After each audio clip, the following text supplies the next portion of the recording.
Okey. So untuk sesi ni kita akan tonton satu video tuan-tuan dan puan. So ini adalah satu video yang saya cerita kartun yang saya rasa merangkumkan memberi gambaran penuh lah untuk stock market ni. Okey. Pergi. I don't even know what they are. In that case, it might be a good idea to get a little information with a fellow who owns and operates a company that makes and sells oil drums. Each year, customers buy more and more from our because he makes a better oil drum than his competitors. Okay, so tuan-tuan dan puan, so ini dia nak cerita tentang macam mana satu perjalanan dalam saham ni sebenarnya dasar dia adalah syarikat ataupun bisnes. Jadi ada satu syarikat ni nama dia Oil Drum Manufacturing Company. Jadi dia kerja nak distribute lah oil barrel kepada mungkin retailers ataupun orang ramai. One day, customers demand more oil drums than the owner can produce. He figures it will take about $3 million to do the job. So he decides to form a corporation to sell shares in his business to raise the capital he needs. First, the owner goes to the state government to get a corporation charter and permit sell shares in this business. Next, our friend goes to an investment banker and shows him the record of the oil drum manufacturing company's past performance and plans for expansion. The investment banker decides to help our friend sell shares in the corporation to raise the $3 million. However, before any shares in the corporation can be sold, certain information must be filed with the Securities and Exchange Commission in Washington. The investment banker and the owner must swear that the information they file contains nothing but the truth. Okey tuan-tuan dan puan, jadi dalam apa-apa bisnes biasanya dia akan bermula dari stage by stage. Kebiasaannya benda yang paling murah, bisnes paling simple nak buka adalah enterprise. Pergi kepada mana-mana SSM, tak silap saya RM60 saja setahun, jadi dah boleh ada bisnes. Dan bisnes tu pula, kalau tuan-tuan puan buat perniagaan tetapi tidak mendaftar dengan SSM, kalau kantoi tak silap saya denda dia boleh cecah RM50,000. Okey. Jadi bila dah buat bisnes tu, company ni tadi dia dah mula mendapat lebih banyak demand. Jadi untuk capture ataupun cater demand tersebut, okay, memenuhi permintaan orang ramai, jadi dia perlukan modal tambahan. Cuma dia tak ada modal, cerita dia. Jadi bila dia tak ada modal, dia perlulah mendapatkan dana daripada orang ramai. Jadi ini kartun yang agak lama lah. Tapi bagi saya ini juga adalah kartun yang bagi saya dia membuatkan saya lebih faham saham ni. Okay. Dan di sini pun dia menggambarkan keadaan US, tetapi bila kita boleh tengok dengan Malaysia dia tak banyak beza sangat. Okey, so sekarang ni proses dia bila dia nak dapatkan modal tambahan, syarikat enterprise tu tadi boleh jadi dia kena upgrade kepada Sdn Bhd, kemudian Sdn Bhd upgrade kepada Berhad supaya lebih banyak dia boleh dapatkan, orang kata boleh dapatkan penyumbang dana ataupun modal kepada syarikat tersebut. Dan adalah proses dia, kena pergi legal, pergi lawyer, pergi investment bank ke. Kat sini saya tak tahu Berhad perlu lalui pergi ke investment bank juga ataupun tidak. Okay. Registration with the SEC does not imply that the government approves the stock issue as a good investment, but only assures the public the material statements about the stock issue are false. Punishment will be according to the law. After SEC registration is effective, the investment banker pays the owner $3 million in exchange for a certain number of shares in the Oil Drum Manufacturing Corporation. The investment banker sells shares of the common stock to people at a $3 million investment and shows a profit for his services in selling the stock. Money received from the sale of shares in the business builds a new and better plant, which produces more and better oil drums. The people who bought common stock own proportionate shares in the corporation, tools, equipment, and all of its assets. Stockholders elect the directors of the corporation. Directors represent the stock and are responsible for the way the business is run. Directors determine the amount of dividends, if any, to be paid out of earnings to the stockholders. Okey, tuan-tuan dan puan, bila kita tengok tadi, semua penyumbang-penyumbang dana ataupun modal, jika tuan-tuan dan puan menjadi sebahagian daripada pemilik syarikat, iaitu dengan maksud membeli saham syarikat tersebut. Jadi setiap barang yang dibeli oleh syarikat, sebenarnya ada duit tuan-tuan dan puan yang digunakan untuk beli barang tersebut. Okey, mesin, peralatan, mungkin komputer, dan untuk dan setiap gaji pekerja, ada sebahagian daripada gaji pekerja tu adalah datangnya daripada duit tuan-tuan dan puan-puan yang melabur dalam saham syarikat tersebut. Okey, kemudian kita nak tengok juga untuk shareholders ni, shareholders ada banyak dan shareholders akan menentukan siapakah yang nak dipilih ataupun layak menjadi director. Jadi director ni dipilih oleh shareholders untuk menjaga kebajikan pemegang-pemegang saham lah. Okay. Jadi director ni lah yang akan decide, come out dengan certain policy seperti dividen policy, berapa banyak dividen nak bagi, dan biasanya benda ni juga akan dibincangkan dalam mesyuarat agung tahunan yang ada director dan shareholder sekali terlibat. Okay. Biasanya founder bisnes memiliki saham yang terbesar. Jadi kebiasaannya mereka lah yang akan memilih director. Jadi kebanyakan director dia mungkin datang daripada keluarga mereka ataupun pakar-pakar yang nak dimasukkan dalam syarikat bagi melancarkan proses perjalanan syarikat. Okay. Naturally, when stockholders invest in a business, they hope to receive dividends to help pay for necessities of life. Within a few short years, an increasing demand for the company's product poses a friend. How can he fill all the orders? He will have to build more plants and buy more tools to increase production of oil drums. It will take about $20 million to do the job. One way to get this additional capital is to sell more stock to many more people.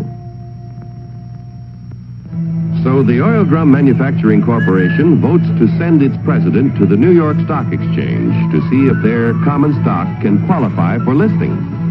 The corporation wants to list its securities on the exchange so that the additional stock they need to sell will be more attractive to investors all over the nation. Securities listed on the New York Stock Exchange can sold for cash any time in this national marketplace. Each year, inquire about listing. Okey, tuan-tuan dan puan. Jadi, seperti yang kita tahu, pemegang-pemegang saham dia menyumbangkan dana atau modal kepada syarikat. Jadi, mereka biasanya syarikat, kalau kita dah kupas sebelum ni, syarikat dia akan dapatkan dana daripada pelabur-pelabur ataupun daripada pinjaman bank. Jadi, pinjaman bank dia akan datang dengan interest ataupun hibah ke ataupun apa financing lah, okey. Dan untuk pelabur-pelabur saham, takkanlah mereka nak bagi duit tu secara percuma. Jadi pastilah ada benda yang mereka nak dapatkan. So antaranya adalah dividen. Okey. Dan sekarang ni pula dia cuba nak tunjukkan proses di mana bila syarikat tu dah berkembang, sebagai contoh dia dah enterprise, senang berhad. Okey, kemudian dia rasa dia perlukan lebih banyak modal lagi untuk kembangkan lagi syarikat. Maka antara option yang boleh syarikat tersebut pergi adalah pergi untuk disenaraikan di bursa. Okay, so dalam kes ni New York Stock Exchange. Their securities, but only those which can pass a thorough examination as to their financial health are accepted. Calling the president of the Oil Drum Manufacturing Corporation. Calling the president of the Oil Drum Manufacturing Corporation. Report to examination room B. Attention all members of the stock list department. Report to examination room B. The stock list department examines the qualifications of corporation to be listed on the New York Stock Exchange. The corporation must have substantial assets in plants, tools, equipment, and cash. There must be a broad distribution of its shares among a large number of stockholders. The corporation must show successful management and sales records and annual net earnings at the time of listing of at least $1 million. The proposed stock issue must meet federal, state, and New York Stock Exchange regulations. The corporation must agree to report to its stockholders. Okey, tuan-tuan dan puan, bila tak mudah untuk sesebuah syarikat tu disenaraikan di bursa, di bursa Malaysia ataupun New York Stock Exchange. Jadi dia perlu melalui certain kriteria sebelum dia boleh apply untuk disenaraikan di bursa. Sebagai contoh, untuk disenaraikan di bursa Malaysia dalam main board, contohnya, at least sebelum dia nak disenaraikan tu, dia mestilah mencapai keuntungan tahunan yang latest, tahun yang latest adalah sebanyak minimum 6 juta ringgit keuntungan sahaja. Dan total keuntungan yang dia dah accumulate untuk 3 tahun atau 5 tahun ke belakang adalah berjumlah sebanyak 20 juta ringgit. Okay? Jadi itu adalah antara syarat-syaratnya. Jadi syarat-syarat yang lain kalau kita tengok mungkin dia perlu lebih banyak komposisi dalam shareholder dalam syarikat tersebut. Dia perlulah ada minimum requirement dari segi perkilangan, peralatan dan sebagainya. Dan antara tanggungjawab yang wajib dilakukan oleh mereka yang disenaraikan di Bursa Malaysia adalah mereka perlu release annual report setiap tahun, mereka perlu release quarter report setiap suku tahun ataupun setiap 3 bulan. Jadi dengan itu, benda tu adalah memudahkan pelabur untuk membuat keputusan sama ada syarikat ni bagus ataupun tidaklah untuk laburkan duit mereka. At frequent intervals. If the examination by the Stock List Department indicates the corporation meets minimum requirements of the exchange at the time of the examination, the corporation's application for listing is recommended. The Board of Governors of the New York Stock Exchange finally approves the application and sees that it is made public. Extra, read all about it. Now that the Oil Drum Manufacturing Corporation stock is listed, its name is abbreviated for use on the ticker tape. Each time ODM stock or any other stock listed on the exchange is bought or sold, the ticker tape flashes all over the nation the price and number of shares traded. A buyer in Colorado wants to purchase some ODM stock. The buyer's broker in Colorado sees that the last ODM transaction was at $10 a share. The buyer could buy from 1 to 99 shares, which would be known as an odd lot. But a Colorado friend decides to invest in 100 shares, known as a round lot. The Colorado broker wires the order to his New York office. The buy order is telephoned to the floor of the New York Stock Exchange. It is given to the firm's floor partner, who becomes the representative of the buyer in Colorado. The floor partner goes to the post where ODM stock is traded. The representative of the buyer in Colorado bids $10 a share for 100 shares. But at the moment, there is no stock offered for sale at this price. In the meantime, however, in Maine, an ODM... Okey, tuan-tuan dan puan, jadi kalau kita tengok tadi, so ini adalah proses di mana bagaimana bursa ni dia berperanan sebagai perantara untuk orang berjual beli saham. Okey, jadi bila kita nak berjual beli saham, kita juga kena aware yang dia ada minimum berapa unit yang kita boleh beli saham. So dalam Bursa Malaysia, unit dia adalah 100 unit ataupun satu lot. Okay, so misal kata harga saham tu RM2, so minimum kena beli 100 unit jadi RM200. Akan tetapi, sebenarnya kita juga boleh membeli amount yang kurang lagi daripada 100 unit ataupun satu lot, dan benda tu dinamakan sebagai odd lot.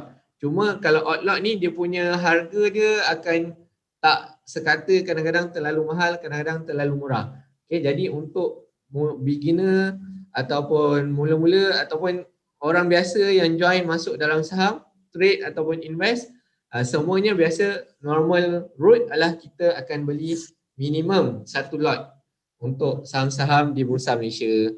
Okay. Jadi ini adalah contoh yang lama lah, dulu-dulu tuan-tuan dan puan. So boleh faham tak apa yang saya cerita ni? Boleh faham tak apa yang saya cerita ni?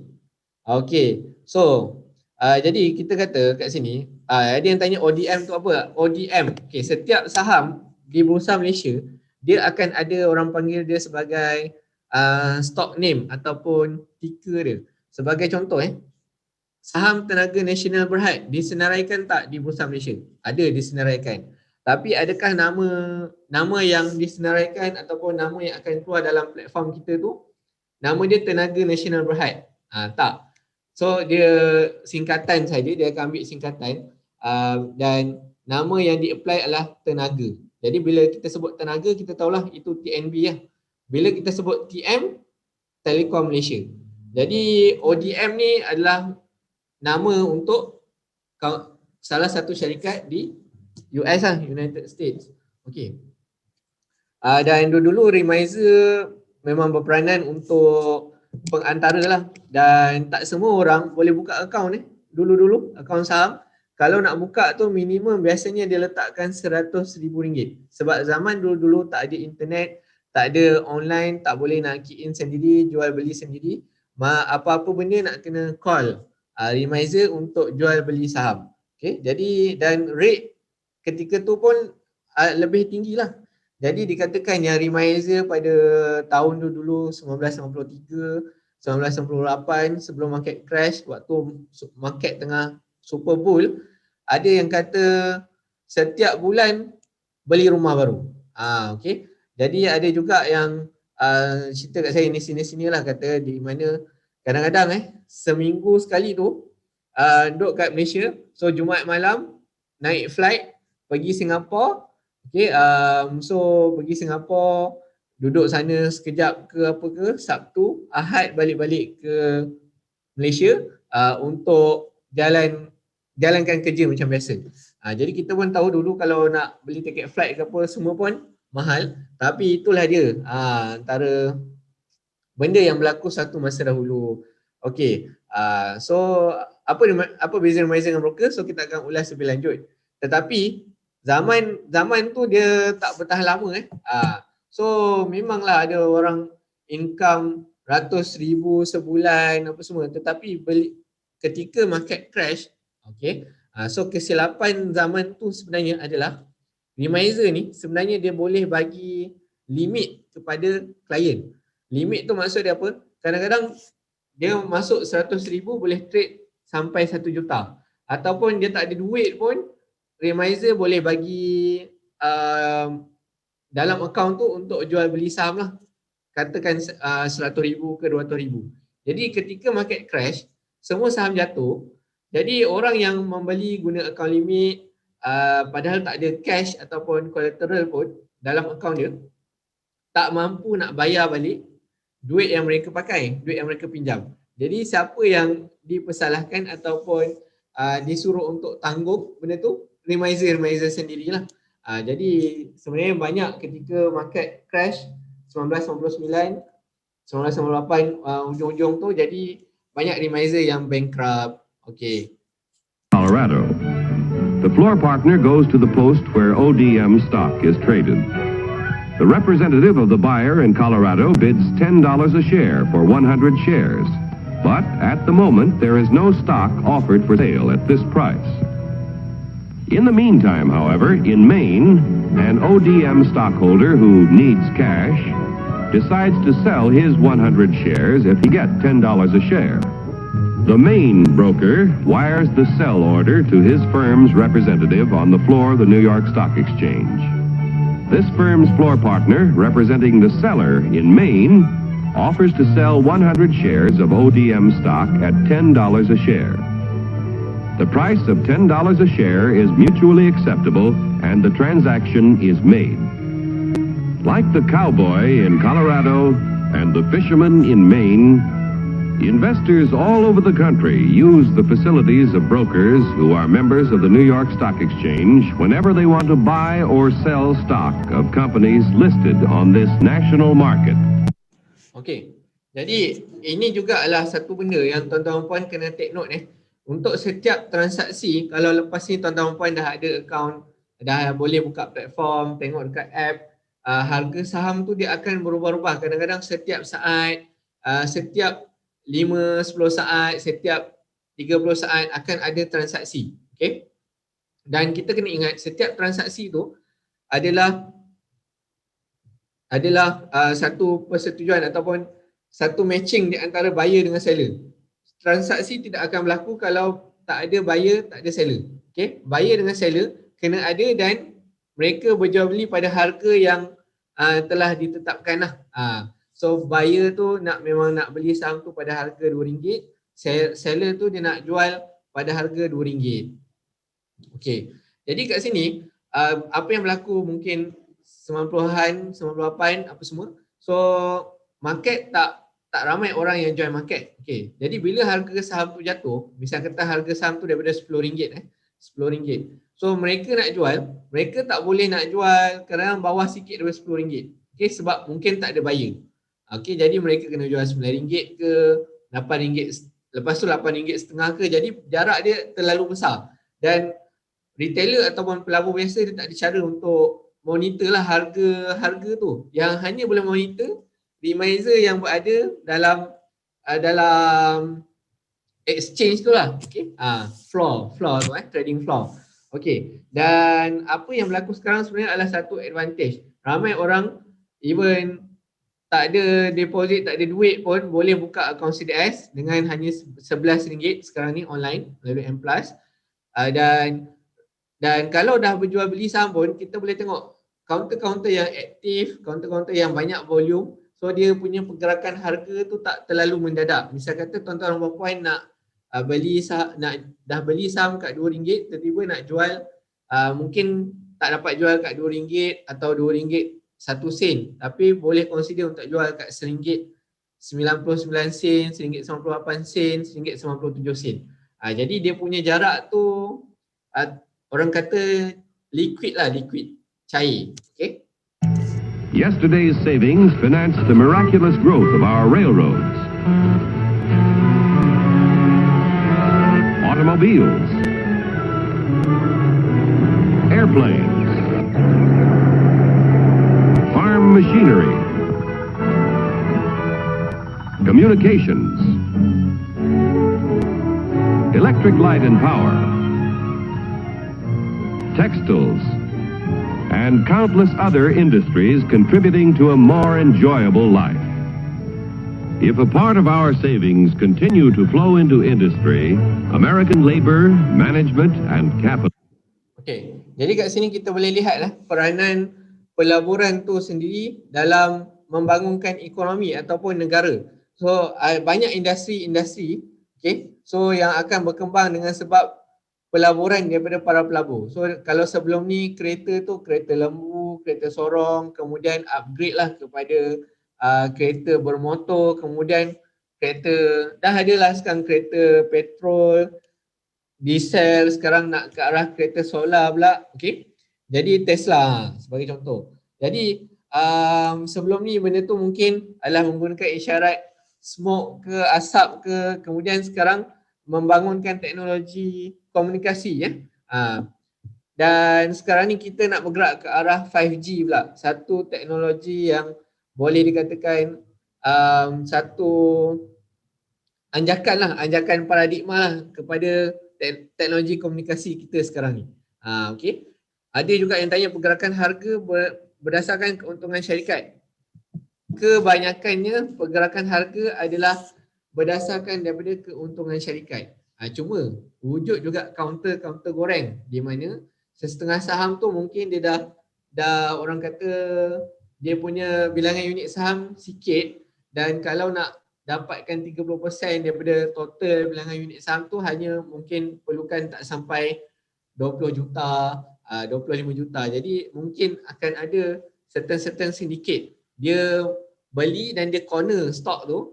Jadi kemudian dia pergi sebar-sebarkan buy call yang menyebabkan dan harga saham naik sebab dia release saham tu sedikit demi sedikit. Jadi benda tu counter goreng biasanya tak didasarkan kepada fundamental syarikat yang bagus. Okay. Okey. Can continue to build new tools and plants. Industrial expansion creates jobs for hundreds of thousands of young people who must find employment each year. A growing capacity to produce things which make life better in peacetime can be our greatest protection in time of war.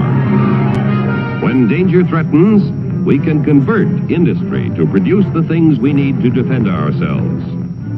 Common stock investments have helped to make our country prosperous and powerful. Owning a share in American industry is like owning a share in the future of our nation. But remember, John Q, there is a risk as well as an advantage in owning any kind of property.